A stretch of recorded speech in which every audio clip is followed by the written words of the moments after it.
In this lecture, I'm going to illustrate really two things. So, first thing I definitely want to illustrate is how do you run a single sample t-test using SPSS. The second thing that I want to illustrate is how do you evaluate the normality of the data, which is assumed by that test that we're doing.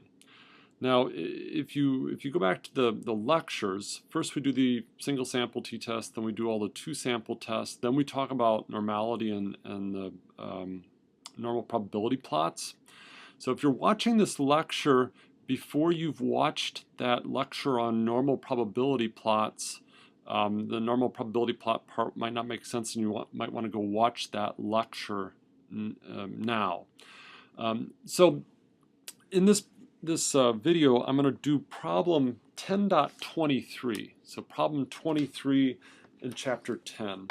Let me just read it to you. So some frozen dinners, TV dinners, were randomly selected from this week's production and destroyed in order to measure their actual calorie content.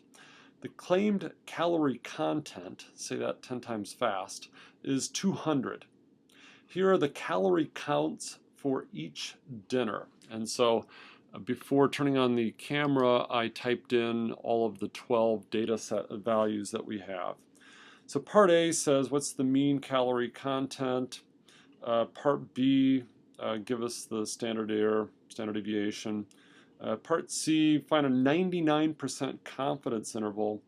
And then part D is do a significance test against the claimed value, which is 200. So why don't we start out, we're not allowed to data snoop, so let's go over to our sketchbook thing and start out by identifying the parameter. So let mu equal the true,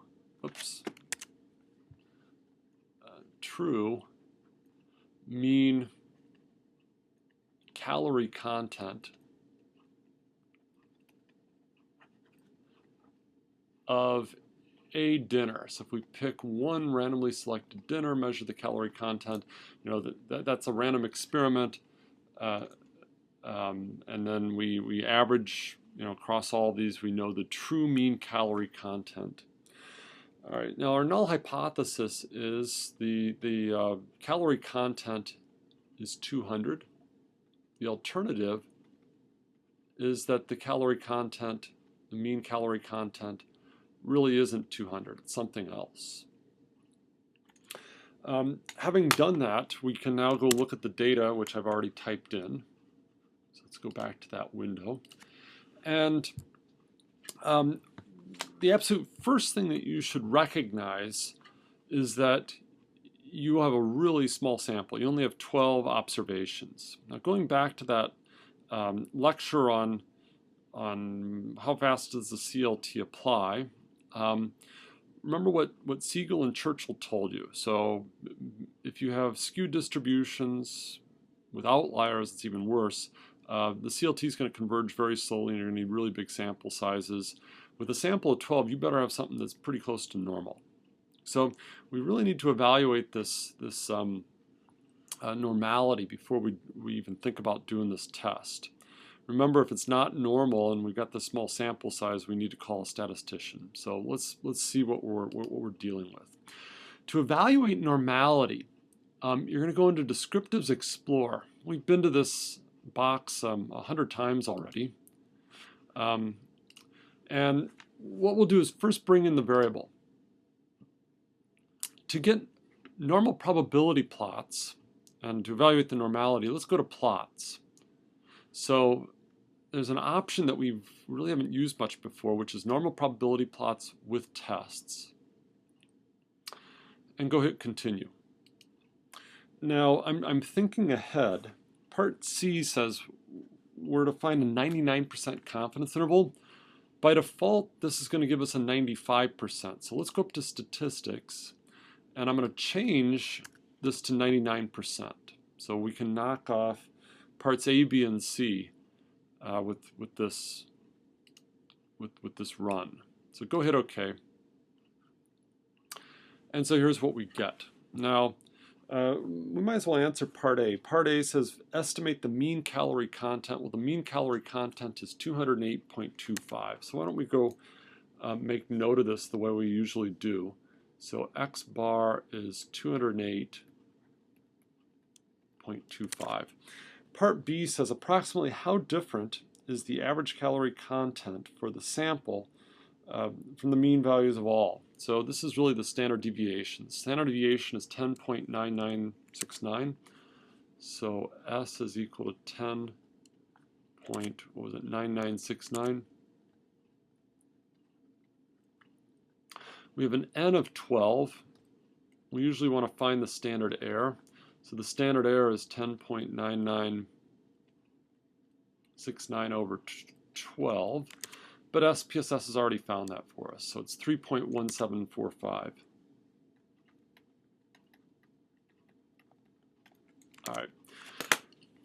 Now, before we get to part C, which says find the confidence interval, remember confidence intervals also assume normality. We better go evaluate that normality. So let's go down a little bit, and I'd start with the box plot.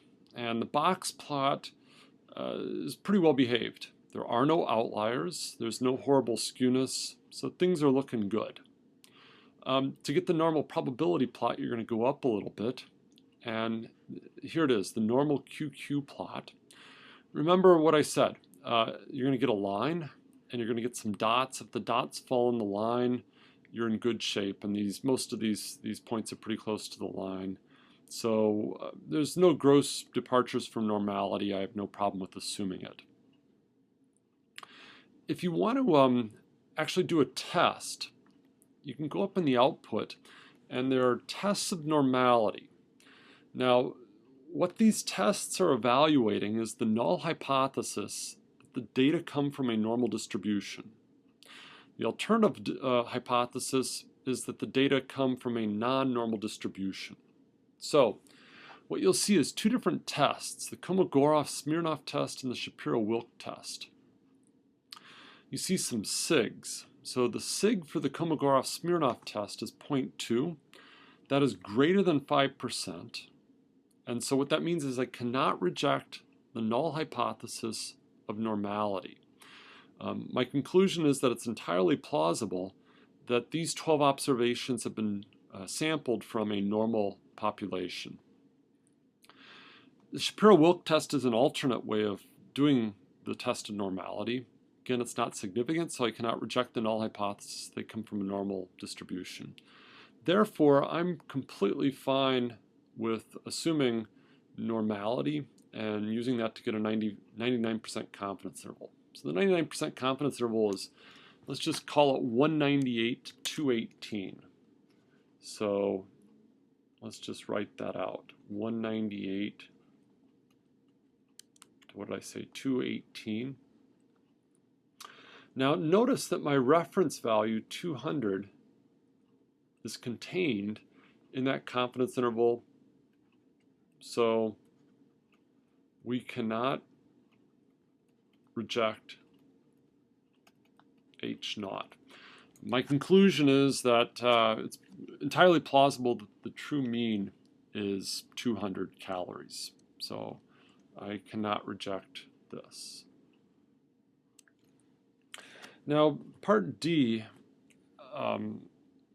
doesn't really ask us to find a p-value, but let's go find one anyway.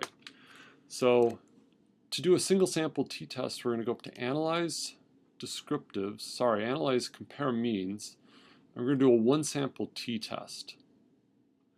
I'll bring the variable in, and then I have to enter in a test value. Test value is going to be 200. Test value is the same as the reference value. Go hit OK, and so what you'll find is that the p-value here for a two-sided test is 0.025, and that's so the p-value is 2.5%, which is significant at the 5% level, but not at the 1% level. So the result is significant, but not very significant, not highly significant. And if we go back to our scratch pad for a second, that's consistent with what the confidence interval approach told us. So this said, it's not significantly different at the 1% level. Notice 200 is pretty close to the end of that interval, so that 200 falls outside of a 95% confidence interval.